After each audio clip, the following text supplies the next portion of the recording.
নবী মুহাম্মদুর রাসূলুল্লাহ সাল্লাল্লাহু আলাইহি ওয়াসাল্লামের উপর ঈমান আনতে গিয়ে, উনাকে সাহায্য করতে গিয়ে, নবী করিম সাল্লাল্লাহু আলাইহি ওয়াসাল্লাম আদর্শ মানতে গিয়ে জীবন দেওয়া লাগলে দিয়েছে, কাফেরদের সামনে জীবন দিয়ে দিয়েছে, অস্ত্রের সামনে মাথা নত করে নাই, ক্ষমতার কাছে মাথা নত করে নাই, নবীর আদর্শকে সামনে রেখে চলেছে। সেখানে আমার ক্ষমতাও যদি চলে যায় যাবে, আমার সব অর্থ যদি হারিয়ে যায় যাবে, কিন্তু আমার নবীর চরিত্র নিয়ে, আমার নবী করিম সাল্লাল্লাহু আলাইহি ওয়াসাল্লাম আদর্শ নিয়ে, আমার নবী করিম সাল্লাল্লাহু আলাইহি ওয়াসাল্লামের মহব্বতের জায়গায় কোন রকম বেয়াদবি চলবে না, আদর্শের জায়গায় বেয়াদবি চলবে না। কারণ তারা জানতো আমার যদি বিজ্ঞানসম্মত ব্রেন থাকে, আমি পৃথিবীর শ্রেষ্ঠ বৈজ্ঞানিক, আমি পৃথিবীর সবথেকে নামকরা ডাক্তার, আমি পৃথিবীর সবথেকে নামকরা প্রেসিডেন্ট, সেটা আমেরিকার হতে পারে, ভারতের হতে পারে। পৃথিবীর মানুষ জানে, সাহাবায়ে কেরাম জানতেন, ক্ষমতার নাম ঈমান নাই, ডক্টরেট অর্জন করার নাম ঈমান নাই। আমি ডক্টর হয়েছি, ইঞ্জিনিয়ার হয়েছি, এমপি হয়েছি, মন্ত্রী হয়েছি, আমি দেশের প্রধানমন্ত্রী হয়েছি। যদি কোন প্রধানমন্ত্রীর মধ্যে ডাক্তার, ইঞ্জিনিয়ার, তাদের সিনার মধ্যে, তাদের আদর্শের মধ্যে আমার নবী মুহাম্মদুর রাসূলুল্লাহর আদর্শ না থাকে, সে ডাক্তার হয়েও জান্নাতে যেতে পারবে না।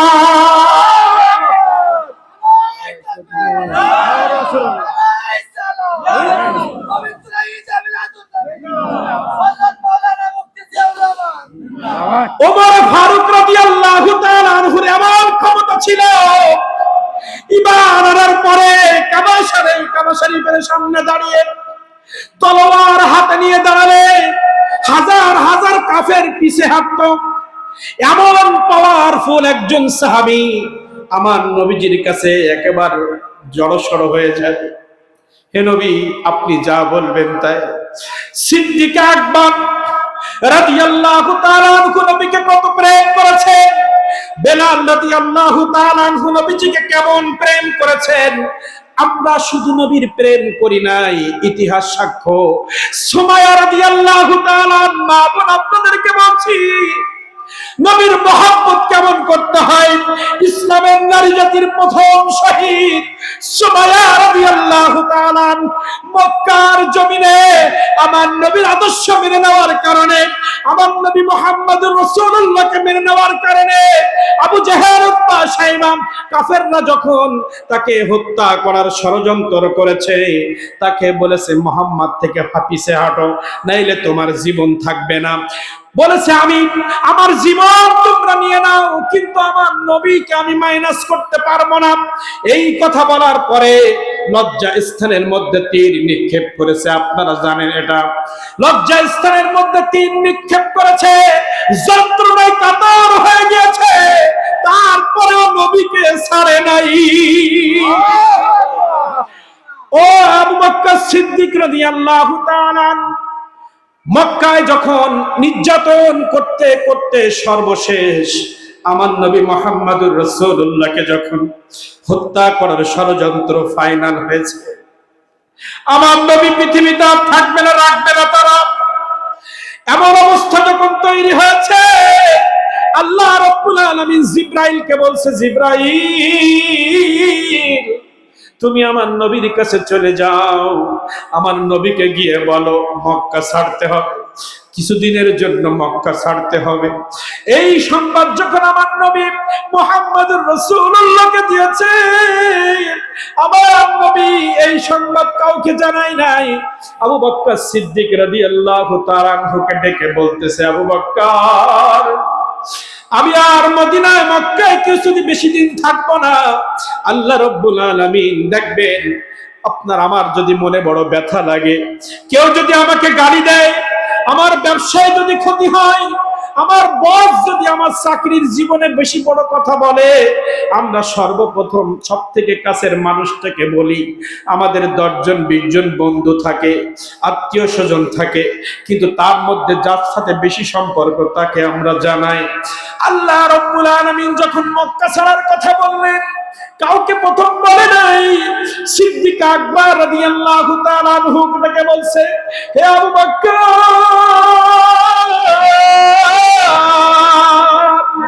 হে আবু বকর, আমি আর বেশি দিন দিন মক্কায় থাকবো না, আমাকে মদিনায় যাওয়ার জন্য আল্লাহ তাআলা বলেছেন, আমি তোমাকে জানাইলাম। এই কথা বলার পরে আল্লাহ রাসূল সাল্লাল্লাহু আলাইহি ওয়াসাল্লাম চলে গেলেন। যাওয়ার পরে কিছুদিন পর সিদ্দিক আকবর রাদিয়াল্লাহু তাআলা আনহুর বাসভবনে আমার নবী মুহাম্মদ রাসূলুল্লাহ হঠাৎ করে একদিন গেলেন, রাতের অন্ধকারে গেলেন, গিয়ে দরজায় নক করলেন, সালাম দিলেন। সালাম দিতে দেরি, দরজায় লক করতে দেরি, খুলতে দেরি করে নাই। আমার নবীজি বলতেছে, আবু বকর,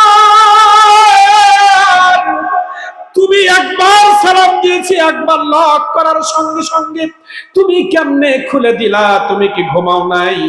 সিদ্দিক আকবর রাদিয়াল্লাহু তাআলা আনহু বললেন, হে আল্লাহর রাসূল, যেদিনকে আপনি বলেছেন মক্কা থেকে মদিনায় যেতে হবে, আপনি তো কোনো ডেডলাইন বলেন নাই।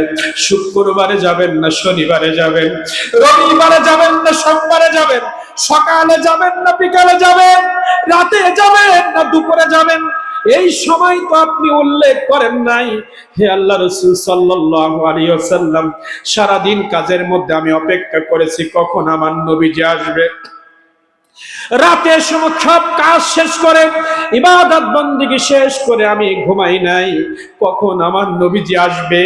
দরজার কাছে এসে আমার নবীজি ডেকে যদি আমাকে না পায়, আমার নবী কষ্ট পাবে, আমার নবী দাঁড়িয়ে থাকবে, দাঁড়িয়ে কষ্ট পাবে, এটা আমি আবু বকর সহ্য করতে পারবো না।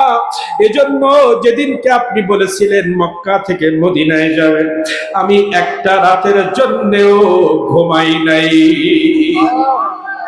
একটা রাতের জন্য আমি ঘুমাই নাই।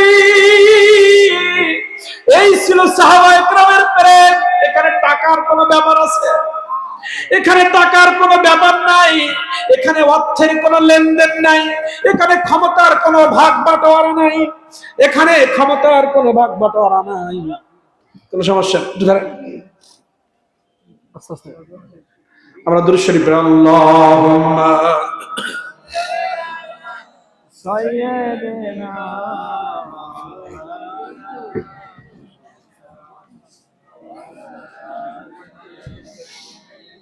একজন মুরব্বী এখানে আসেন, যে কোনো একজন মুরব্বী এখানে এসে বসেন, আর দুইজন আসেন, এই চেয়ার, দুই তিনজন আসেন, এই চেয়ার গুলো বুক করে বসেন, যার মন চায় সে আসেন।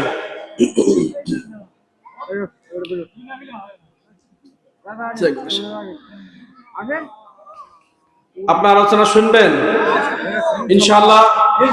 একটু আগে আসেন, এখন তো ঠান্ডা ঠান্ডা পড়ে গেছে, পিছনের একটু আগে আসেন, কোনো অসুবিধা নেই, একটু মহব্বতের সাথে আমরা বসি।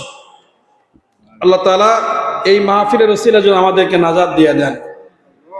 কারণ আল্লাহ তাআলা বলছেন, ওয়া ইন তাউদ্দু নি'মাতাল্লাহি লা তুহসুহা। হে বান্দা, আমি তোমাদেরকে এত নিয়ামত দিয়েছি, তোমরা তোমাদের জীবনে ওয়া ইন তাউদ্দু নি'মাতাল্লাহ, একটা একটা একটা একটা করে গুনতে গুনতে গুনতে গুনতে তোমার জীবন শেষ হয়ে যাবে, আমার নিয়ামত গুনে শেষ করতে পারবা না।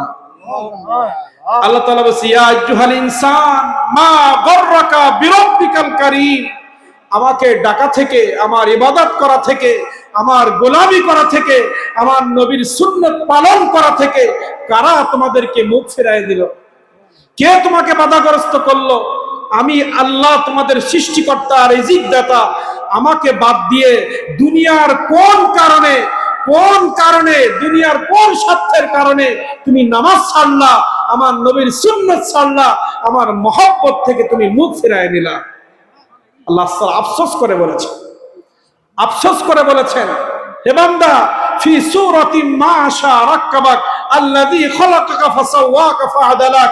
আমি তোমার সুন্দর চেহারা নিজ হাতে তৈরি করেছি, আমি তোমার গঠনতন্ত্র দিয়েছি, আমি তোমাকে সুশোভিত করেছি, যেভাবে যেখানে যেটা দেওয়া দরকার তোমার শরীরের অঙ্গ প্রত্যঙ্গ সেখানে সেটাকে ফিট করে আমি সুন্দর একটা স্ট্রাকচার দিয়ে আমি পৃথিবীর জমিনে তোমাকে পাঠিয়েছি। কে তোমাকে আমার দিক থেকে মুখ ফেরায় নিল? আমার পথ থেকে কে তোমাকে দূরে সরালো? তুমি কি একটু চিন্তা করো না? তোমার যে চক্ষু আমি দিয়েছি, তোমার যে কর্ণ আমি দিয়েছি, তোমার যে স্মৃতি শক্তি, মাথায় মগজ দিয়েছি, মগজ, মাথার মধ্যে যে মগজ আমি তোমাদেরকে দিয়েছি, এই মাথার মধ্যে ছোট ছোট ছোট ছোট হাজার হাজার সেরা উপসেরা রয়েছে। তোমার চক্ষু রয়েছে, কর্ণ রয়েছে। তোমার চোখটা যদি আমি অন্ধ করে দেই, পৃথিবীর কারোর ক্ষমতা নাই তোমার চোখ ফিরিয়ে দিবে। তোমার চোখের পাতার উপরে এই যে চক্ষুটা, দুনিয়ায় চলো, চলতে গিয়ে অনেক ময়লা তোমার চোখের মধ্যে যায়। এই ময়লাটারে একটা লিকুইড দিয়েছি, চোখের মধ্যে পানি লালা। চোখের পাতার ভিতরে আমি একটা লিকুইড দিয়েছি, যে লিকুইডটা এভাবে নাড়াচাড়া করলে ময়লাগুলো কেতর হয়ে বেরিয়ে আসে। চোখের মনির উপরে ময়লা পড়ে, এই পাতা নাড়াইলে ওর ভিতরে লালা রয়েছেন, লিকুইড রয়েছে। এই লিকুইড দিয়ে তোমার চোখটাকে আমি 24 ঘন্টা পরিষ্কার পরিচ্ছন্ন রাখি। এই লিকুইড যদি কারোর কোনোদিন শুকিয়ে যায়, পৃথিবীর শুরু থেকে আজকের দিন পর্যন্ত কোন বৈজ্ঞানিক, কোন ডাক্তার, কোন ইঞ্জিনিয়ার আমার চোখের পাতার মধ্যে যে লিকুইড আছে এটা আবিষ্কার করতে পারে নাই। একবার যদি চোখের লিকুইড সেরাগুলো শুকিয়ে যায়, কোনো মেডিসিন নাই আপনার ওই চোখের পাতার ভিতরে লিকুইড তৈরি করে দিবে। ও বান্দা, তুমি আমার নিয়ামত কিভাবে আদায় করবা? তোমার নিজের বডি নিয়ে তুমি গবেষণা করো, বাইরে যাওয়া দরকার নাই। পৃথিবীর জমিন দরকার না, আসমান জমিন গ্রহ তারা এগুলো তো অনেক পরের কথা। তোমার নিজের মাথার আগা থেকে পায়ের আগা পর্যন্ত প্রত্যেকটা অঙ্গ প্রত্যঙ্গ নিয়ে তুমি একটু চিন্তা করে দেখো। একটা অঙ্গ যদি হারিয়ে যায় তোমার অবস্থা কেমন হবে? হারানোর পরে তুমি বুঝতে পারো। হারানোর আগে যার চোখ গেছে সে জানে চোখ থাকতে কেমন ছিলাম, এখন কেমন আছি। কানে শুনে যখন শোনে তখন, আর যখন না শুনতে পায় তখন বোঝে কান ভালো বড় বড় নিয়ামত। আঙুল থাকতে বোঝে না, আঙুল যখন নষ্ট হয়ে যায় বুঝতে পারে একটা আঙুলের কত দাম। এজন্য বেঁচে থাকতে যখনই সুযোগ পাইব আল্লাহর নিয়ামতের শুকরিয়া আদায় করব। আজকে আমরা এই মাহফিলে এসেছি শুধু একটাই কারণে, আল্লাহর নিয়ামতের শুকরিয়া আদায় করার জন্য। দয়ার নবী, মায়ার নবী, রাহমাতুল লিল আলামিন পৃথিবীর জমিনে নিয়ামত স্বরূপ আল্লাহ দিয়েছেন। আমি আমার মায়ের দয়ার নবীর মহব্বতে এসেছি। সিদ্দিক আকবর দীর্ঘদিন সারাদিন সারা রাত কোনো ঘুম নাই, আমার নবীজি কবে আসবে এই চিন্তা করে রাতের পর রাত ঘুমায় নাই। আজকে তো আমাদের সেই যুগ নাই, আমাদের যুদ্ধের ময়দানে যাওয়া লাগে না, অস্ত্র হাতে তোলা লাগে না, শুধুমাত্র মাহফিলে একটু বসে বসে ইয়া নবী সালাম আলাইকা বলা, নবী করিম সাল্লাল্লাহু আলাইহি ওয়াসাল্লাম একটু দুরূদ শরীফ পড়া, একটু আলহামদুলিল্লাহ সুবহানাল্লাহ বলা। আপনি ইসলামের প্রথম যুগের দিকে একটু চিন্তা করে দেখেন, এই ইসলাম মানার জন্য জীবন দেওয়া লাগছে, অস্ত্র হাতে তুলে নেওয়া লাগছে, প্রত্যেকটা সময় ভয়ের মধ্যে থাকা লাগছে কখন কাফেররা এসে আক্রমণ করে। আজকে আমরা তো আরামের মধ্যে রয়েছি, একটু যদি নবীর প্রেমে আল্লাহর মহব্বতে মাহফিলে একটু বসতে না পারি, কিয়ামতের ময়দানে কি জবাব দিব বাবা? জবাব দেওয়ার কোনো ভাষা আমাদের থাকবে না। হযরতে বেলাল রাদিয়াল্লাহু তাআলা, আমার নবীজি ইন্তেকালের পরে বেলাল রাদিয়াল্লাহু তাআলা আনহু তার গাট্টি গোট্টা গোল করে সব জিনিসপত্র গোছায় নিয়ে মাথায় নিয়ে সিদ্দিক আকবরের কাছে এসেছে। আমি আর মদিনায় থাকবো না। আমার নবী মুহাম্মদ রাসূলুল্লাহ সাল্লাল্লাহু আলাইহি ওয়াসাল্লামের ইন্তেকালের পরে বেলাল রাদিয়াল্লাহু সিরিয়ায় চলে গেলেন। টোপলা টপলি নিয়ে সিদ্দিক আকবরের কাছে এসে বলছে, সিদ্দিক আকবর,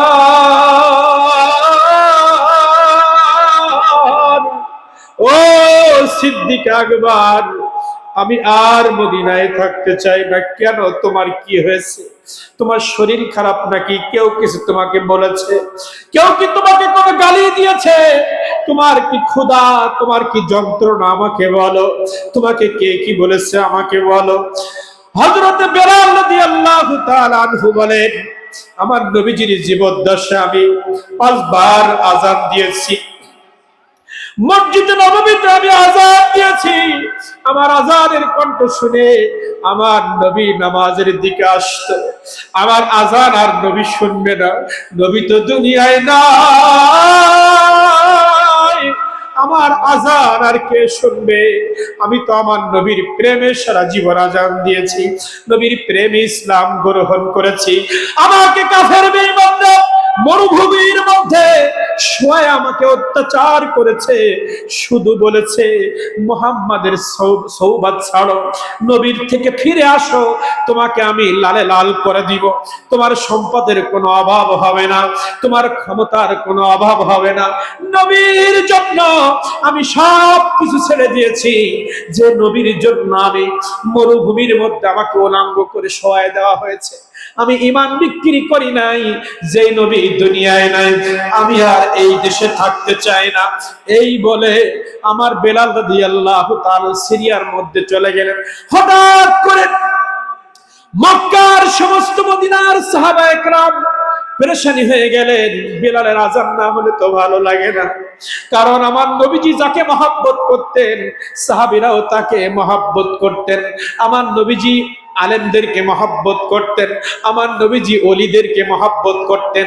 ওলিদের ওলি হচ্ছে সিদ্দিক আকবর রাদিয়াল্লাহু তাআলা।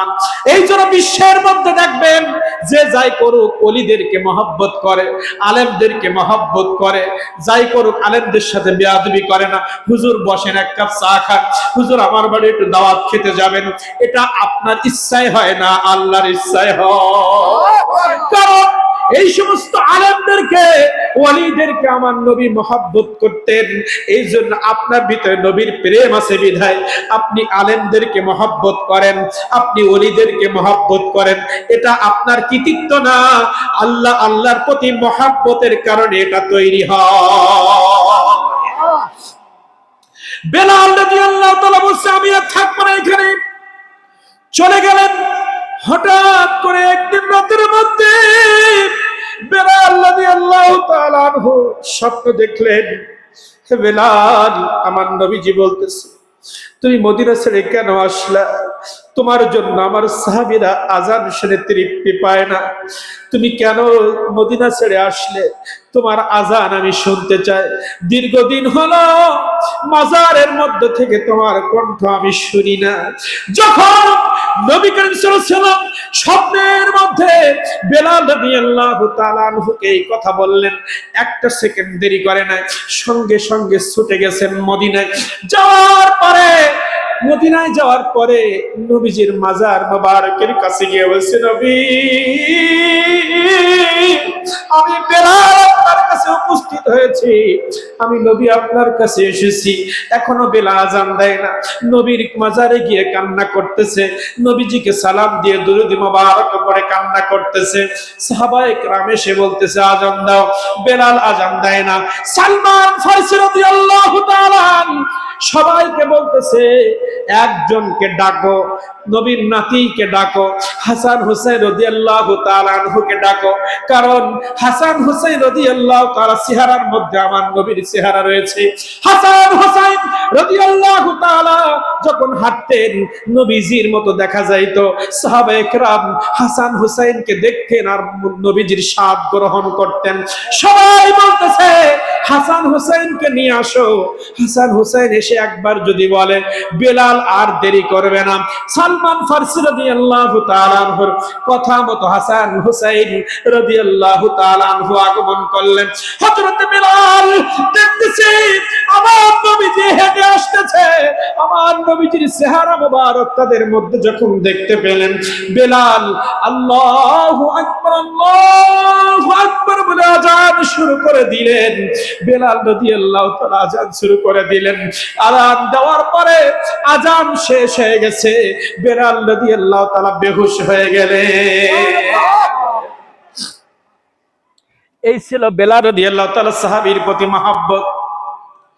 এইভাবে যদি একে একে 4টা-5টা সাহাবীর মহব্বতের সামান্য ওয়াকিয়া বর্ণনা করি, রাত পার হয়ে যাবে।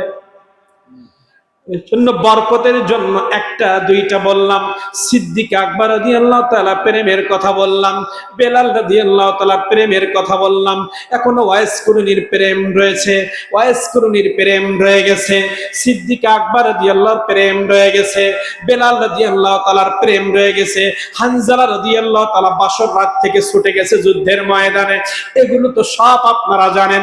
আজকে রাতের মধ্যে এখনো পর্যন্ত অনেকে বাইরে ঘুরতেছেন, অনেক যুবক ভাইরা এখনো রাস্তায় রয়েছে, অনেক মুরব্বী কেরাম এখনো রাস্তায় রয়েছে, অনেকে আবার উঠে চলে যায়। আপনারা কি জানেন না হযরতে হানজালা রাদিয়াল্লাহু তাআলা আমার নবীজির একজন যুবক সাহাবী। যারা যুবক আছে একটা যুবক এখান থেকে যেন উঠবেন না, যারা বাইরে আছেন চলে আসেন।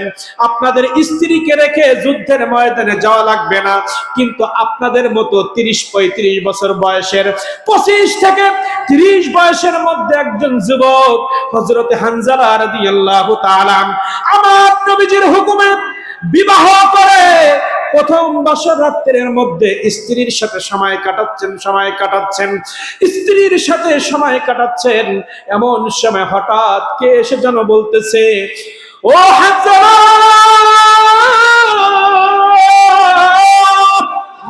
উহুদের ময়দানে নবী মুহাম্মদুর রাসূলুল্লাহ সাল্লাল্লাহু আলাইহি ওয়াসাল্লাম শাহাদাত বরণ করেছে, দান মোবারক শহীদ হয়েছে। এই কথা যখন হানজালা রাদিয়াল্লাহু তাআলা আনহুর কানের মধ্যে গেছে, সঙ্গে সঙ্গে বিছানা থেকে উঠেছে, উঠে বলল, স্ত্রী আমাকে যেতে দাও। তলোয়ারটা নিলেন, চলে যাচ্ছেন। স্ত্রী বলতেছে, হে আমার স্বামী, হে আমার স্বামী, আপনি আজ না বিবাহ করলেন, এখনো একটা রাত আমার সাথে থাকলেন না, আপনি এখন কোথায় যান? হানজালা রাদিয়াল্লাহু তাআলা আনহু বলেন, যুদ্ধের ময়দানে, উহুদের ময়দানে আমার নবীজি রক্তাক্ত হয়েছে। এই খবর আমার কানে আসার পরে আমি যদি আর বাড়িতে বিলম্ব করি, হাসরের ময়দানে কেমনে আমার নবীর সামনে আমি যাব? তুমি কিছু কষ্ট নিও না, আমাকে বাধা দিও না, আজকে পৃথিবীর কোনো বাধা আমাকে আটকাইতে পারবে না। সঙ্গে সঙ্গে স্ত্রীর কাছ থেকে বিদায় নিয়ে উহুদের ময়দানে গিয়ে যুদ্ধ করে হানজালা রাদিয়াল্লাহু তাআলা আনহু শহীদ হয়ে গেলেন।